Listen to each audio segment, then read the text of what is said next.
Au son de la flûte, la montagne s'entr'ouvrit, et tous les enfants passèrent l'un après l'autre à travers la porte qui se referma aussitôt. Des enfants, il n'y avait plus trace, et personne n'a jamais su ce qu'il en était advenu.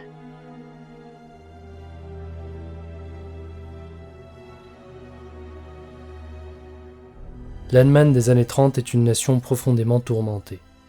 La population est complètement anéantie suite aux ravages de la Grande Guerre et doit faire face à une terrible crise économique qui scène le pays déjà exsangue.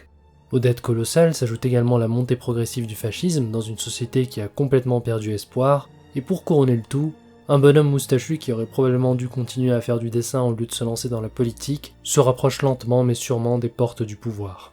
L'Europe, déjà théâtre d'un des pires conflits de l'histoire de l'humanité, s'apprête à nouveau à plonger dans une période orageuse. Et de ce marasme généralisé vont découler deux choses.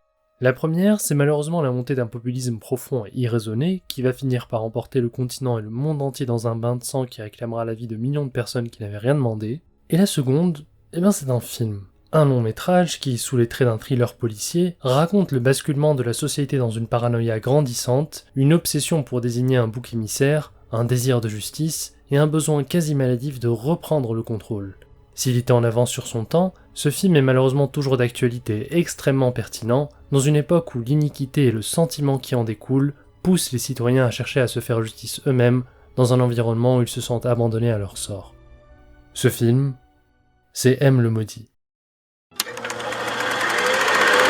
Sorti en 1931 et réalisé par le prolifique Fritz Lang, l'histoire de M le Maudit se déroule en plein cœur de l'Allemagne des années 30, dans laquelle une série de terribles meurtres d'enfants plonge la ville dans un climat de peur et de psychose généralisée. La dernière victime en date, la petite Elsie Beckmann, est encore fortement présente dans les mémoires collectives tant son assassinat a choqué l'opinion publique qui ne se sent plus à l'abri. Le tueur, qui tient la police en échec depuis des mois, semble insaisissable et l'absence de traces ou de témoins font stagner l'enquête. Au pied du mur, l'État en vient même à offrir la somme de 10 000 marks à quiconque permettra d'aider à capturer le meurtrier. De plus en plus mis sous pression par la gronde populaire qui réclame la tête de l'assassin, la police locale multiplie les descentes et rafle en ville dans l'espoir de mettre la main sur un indice permettant de remonter la piste du tueur. Ces multiples perquisitions et contrôles incessants menés par les autorités dans les quartiers malfamés de la ville commencent à sérieusement perturber les activités de la pègre qui voit ces différents tripots et lieux clandestins investis sans cesse par des enquêteurs. Souhaitant éloigner au plus vite la police des lieux où se tiennent leurs activités illégales, les gangsters locaux décident de prendre les choses en main et organisent eux-mêmes une chasse à l'homme pour retrouver le tueur au plus vite. En parallèle, la suspicion et la paranoïa gagnent complètement le cœur des gens, et la ville sombre totalement dans la délation et la méfiance, chacun suspectant son prochain,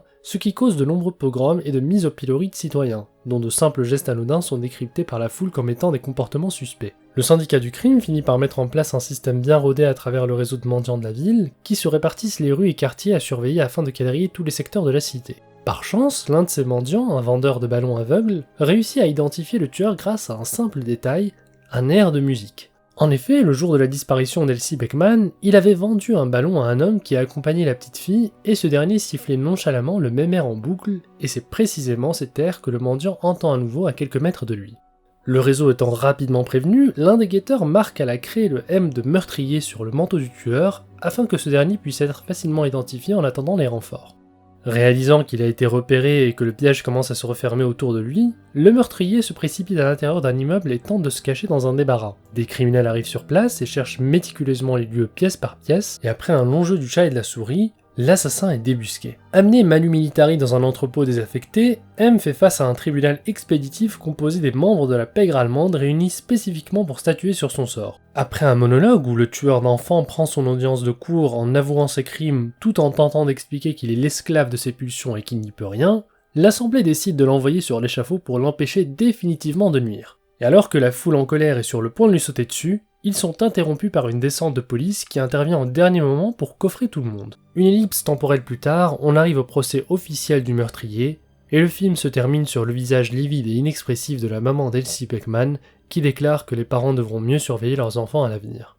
Man muss eben noch besser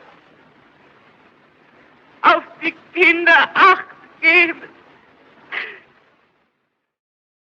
Alors c'est simple, j'adore M le Maudit. Avec Psychose d'Alfred Hitchcock, qui fait partie des tout premiers films qui m'ont fait comprendre l'importance du réalisateur dans le processus de fabrication d'un métrage. Parce qu'un film bien fait peu importe le genre dans lequel il verse. Il peut servir de miroir inversé qui dévoile la personnalité de l'individu derrière la caméra et l'environnement dans lequel cette personne a évolué. Dans le cas présent, Fritz Lang et la République de Weimar.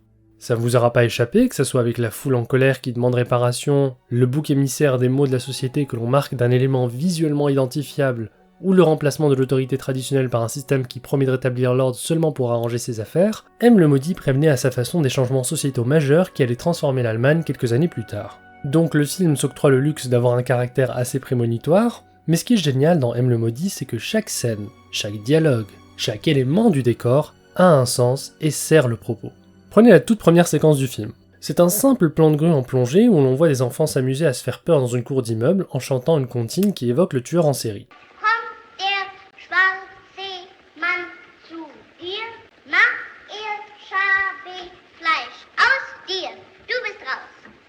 Prise comme ça, cette séquence semble revêtir un caractère simplement informatif, on voit des enfants qui s'amusent, et on apprend qu'un tueur rôde. Pourtant, de ce simple moment, Fritz Lang en profite pour distiller toutes les thématiques de son film. Le fait même que des enfants qui supposément incarnent l'avenir commencent leur vie dans une dynamique de peur, montre que leur innocence leur a déjà été dérobée, parce qu'ils grandissent dans un monde où la violence est une norme avec laquelle il faut composer. Ce cercle vicieux est aussi représenté visuellement par le symbole de la ronde des enfants, qui les enferme dans un schéma macabre et les prédestine à être des victimes de la société.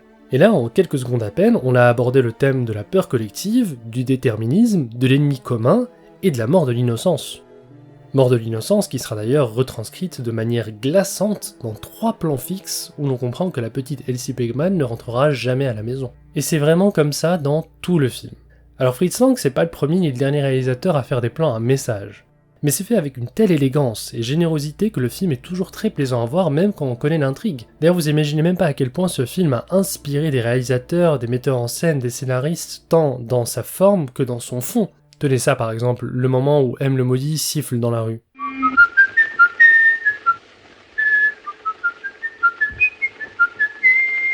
Cet air de musique, ultra connu, que vous avez sûrement déjà entendu mais que vous pouvez pas nommer, eh bien il nous vient de l'opéra Dans l'antre du roi de la montagne. Et il remplit 2 fonctions. La première, c'est de donner une signature musicale à la menace, chose qui n'était vraiment pas banale dans les années 30, parce qu'à ma connaissance, c'est le premier thème musical d'un méchant.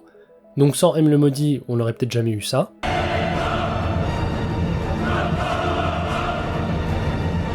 Ou ça. Mais ça permet aussi de donner des clés de compréhension sur le reste de l'intrigue. Parce que l'antre du roi de la montagne, ça raconte quoi ? C'est l'histoire d'un jeune homme qui fuit la réalité et qui un jour se retrouve dans la montagne du roi des trolls, un monde souterrain qui est peuplé de créatures étranges. On lui propose de rejoindre cet univers et d'en faire partie, mais il en est incapable, parce que même si sur le papier ça semble une bonne idée, dans le fond il n'est pas apte à rentrer dans le moule. Comme M, qui malgré son apparence de type lambda et propre sur lui, est en fait un paria doublé d'un danger pour la société. Et puis au-delà des images, il faut aussi qu'on parle de l'éléphant dans la pièce. C'est quand même ultra culotté de sortir un film sur un serial killer d'enfants dans les années 30, et d'oser laisser place à un débat public en mode est-ce que le gars mérite la mort ou non. Et aujourd'hui encore, le film divise les fans sur le sort ou le châtiment qui devrait être réservé au personnage du tueur. T'en as qui vont te dire non mais il mérite pas de mourir, c'est un malade mental, il a besoin de soins psychiatriques, et quand tu le tues, tu pries la société de comprendre les racines du mal, donc il faut le laisser vivre. Et t'as ceux qui vont te dire mais on s'en bat les steaks de ses souffrances, c'est un tueur d'enfants, les pauvres gosses ils avaient rien demandé à personne, et il faut qu'on protège les nôtres et l'empêcher de récidiver, donc il faut le supprimer. Et à mon sens, il y a plein de gens qui se sont trompés de débat. Parce que je vois plein de gens qui s'ébrèchent les dents dans les sections commentaires à essayer de défendre une issue plutôt que l'autre, et c'est pas vraiment la question que pose le film. Même si, je vais être honnête avec vous, la première fois que je l'avais vu quand j'avais 15 ans, j'étais un peu frustré de voir la police débarquer à temps pour entre guillemets le sauver de la foule. L'interrogation principale soulevée par le film, ce n'est pas est-ce que M mérite de vivre ou de mourir, c'est plutôt qui est réellement habilité pour rendre efficacement la justice dans ce monde. Et là, malheureusement, on n'a aucune réponse qui soit réellement satisfaisante pour le spectateur. Parce que le film met en parallèle 2 systèmes, 2 modes de pensée, et 2 organisations que sont le monde de la mafia et celui de la police. Tous les 2 ont leurs réunions internes, leur hiérarchie avec une figure de chef, leur réseau d'informateurs et leur méthode d'investigation. Mais ils butent face à l'enquête criminelle pour dévoiler l'identité du tueur.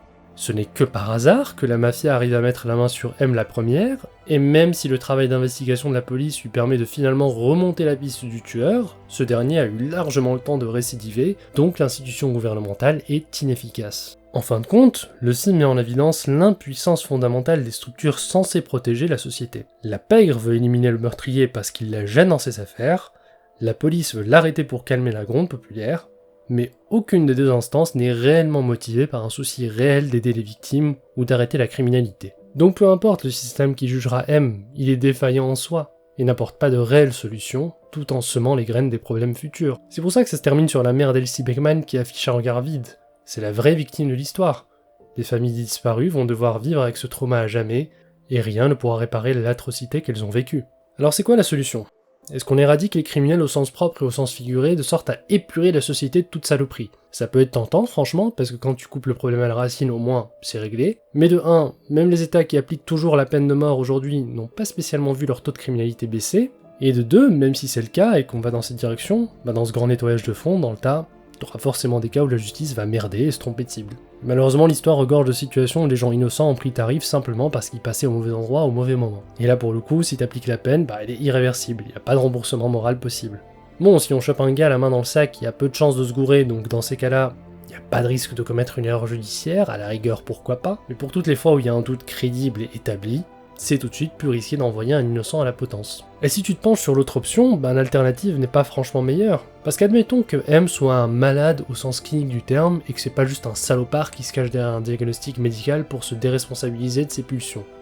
Les familles n'ont ni réponse, ni début de paix possible, parce que la personne qui a tué leur enfant continue de vivre, alors que pour eux, la vie s'est arrêtée. Sur le papier, tout a été respecté légalement au niveau de la procédure et du process pénal, mais dans la réalité, ni le sentiment d'apaisement ni la justice ne sont au rendez-vous pour les victimes, qui porteront toujours en elles la douleur fantôme de cette perte. Suffit de voir les familles des victimes dans les faits divers qui redoutent le moment où la personne qui a brisé leur vie puisse ressortir de prison et voir leur cauchemar recommencer.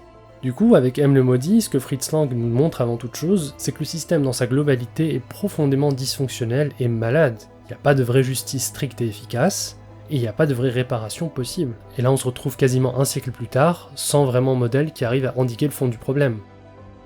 M le maudit, c'est pas vraiment un film sur un tueur en série, mais c'est sur une époque qui vire complètement dans le chaos, et qui cherche un coupable pour oublier ses propres travers.